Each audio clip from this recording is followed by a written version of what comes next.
3 new laws in Communist China. Commentary. With minimal debate, the fourth session of the 14th National People's Congress, China's rubber-stamp legislature, passed 3 draft laws before the session's closing on March 12.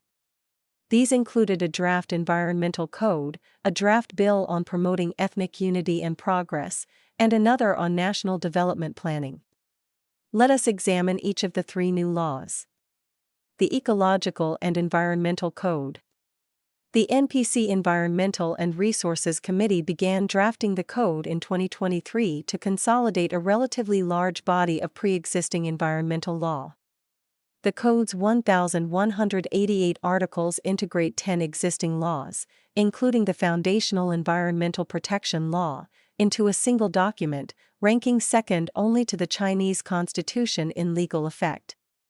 Its 5 chapters cover general provisions, pollution prevention and control, ecological protection, green and low-carbon development, and legal liability.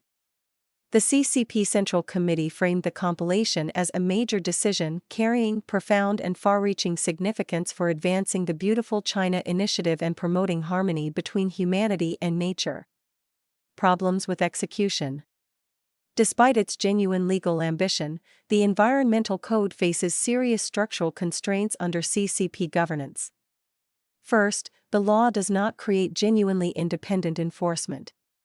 Supervision and management of national environmental protection sits with the Ministry of Ecology and Environment under the State Council, and supervision of natural resources sits with the Ministry of Natural Resources, both ultimately subordinate to the party's political priorities. Environmental inspectors who have exposed violations at state-owned enterprises or local government pet projects have most likely faced career consequences rather than rewards. Second, the law's climate provisions remain aspirational without binding mechanisms. The chapter on climate change establishes principles rather than enforceable obligations, reflecting the fact that China's carbon peaking commitment and neutrality commitment remain heavily dependent on the party's continued political will rather than legal compulsion. Local officials who face GDP growth targets alongside environmental targets have historically prioritized growth. Third, the extended statute of limitations for violations is meaningless if local prosecutors and courts remain unwilling to pursue cases against well-connected enterprises or local governments. The law on promoting ethnic unity and progress. The law is designed to codify CCP leader Xi Jinping's new orthodoxy for governing China's ethnic minorities, a doctrine known as important thinking on improving and strengthening ethnic work, reflecting the so-called second-generation ethnic policies promoted by several prominent Chinese scholars.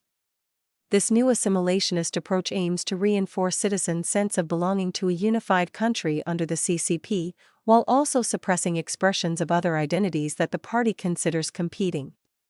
In other words, cultural genocide by another name. The law declares a sense of community for the Chinese nation to be the foundation of ethnic unity. It mobilizes the whole of government and society to achieve assimilationist goals, imposing general obligations on a wide range of public and private actors, including public employees, mass organizations, enterprises, public service institutions, industry groups, religious institutions, neighborhood committees, and the military. On language, Article 15 mandates Mandarin to be taught to all children before kindergarten and throughout compulsory education through high school, essentially stating that minority languages cannot be the primary language of instruction nationwide. The law also asserts extraterritorial jurisdiction over foreign organizations or individuals who commit acts targeting the PRC that undermine ethnic unity and progress or create ethnic division. It also broadly requires media, internet service providers, and families to promote the party's ethnic policy. Parents are reminded of their duty to provide lawful family education and are prohibited from instilling in minors ideas detrimental to ethnic unity and progress. The emphasis on the Sinicization of religion, as highlighted by Xi during his visits to Xinjiang, underscores the broader goal of aligning all religious practices with state-sanctioned Chinese characteristics. Chinese regime spokespeople framed the law as bringing development and prosperity to minority areas. criticism from outside China was pointed.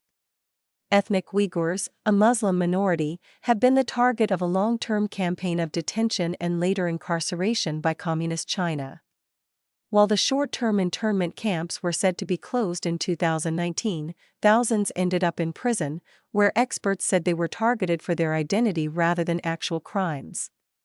Problems with execution. The problems do not relate to weak enforcement, quite the contrary.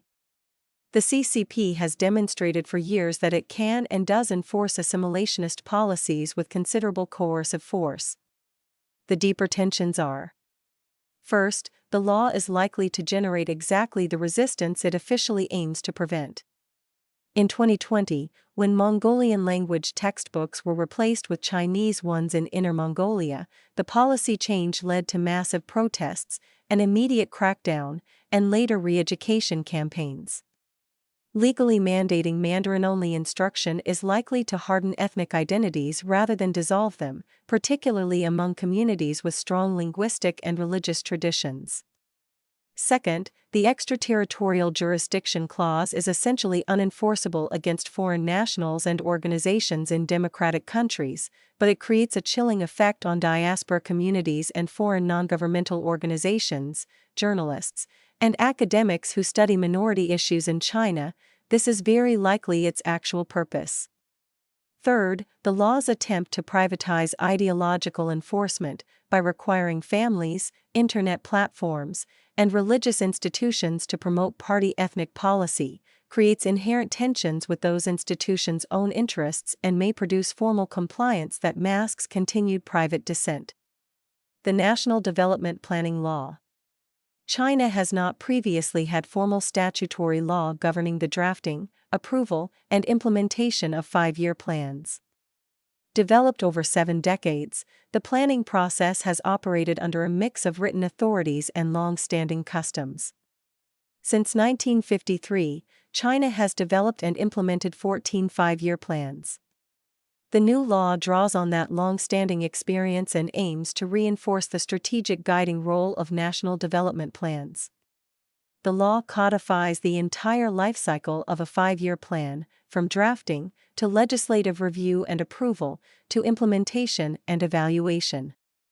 For every plan, the National Development and Reform Commission must draw up an implementing plan, and all levels and components of the bureaucracy must arrange their work in accordance with those documents. The legislation is designed to enhance coordination among various planning policies by strengthening top-level design and strategic alignment.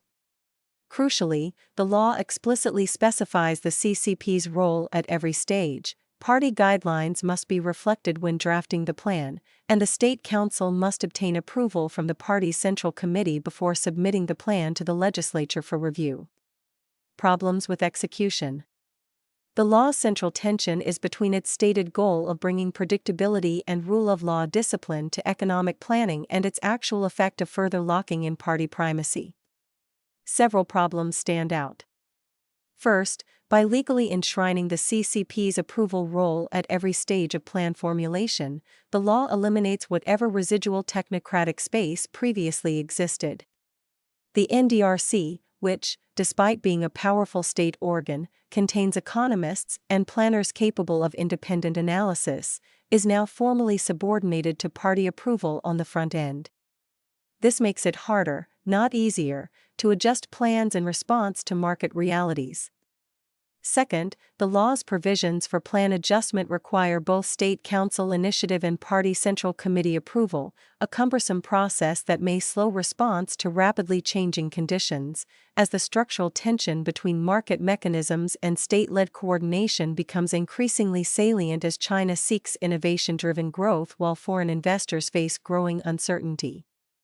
Third, the law's emphasis on binding all levels of government to plan targets replicates a well-known pathology of CCP governance, local officials manipulating statistics to appear compliant while pursuing different actual priorities. Legalizing the plan does not solve the compliance problem. It just changes the formal stakes without creating genuine accountability. Concluding thoughts. Taken together, the three new laws reflect a coherent political project that is of a piece with Xi's efforts to mold Chinese law and cement CCP control of China in perpetuity. The Environmental Code attempts to discipline economic actors in the service of the Beautiful China brand and genuine pollution concerns, but within a state apparatus that still cannot fully impose its will on provincial governments and state-owned enterprises. The Ethnic Unity Law converts decades of administrative assimilation policy into enforceable statute, ensuring that Xi's approach will outlast any single political moment, but at the cost of deepening resentment among the minorities it ostensibly serves. The Development Planning Law constitutionalizes the party's claim to steer the economy with legal force, which offers foreign investors a veneer of stability while actually narrowing the space for course correction. All three laws are better understood as instruments of institutional consolidation under Xi and the CCP than as genuinely reform-minded legislation. And the CCP's gain is the Chinese people's loss.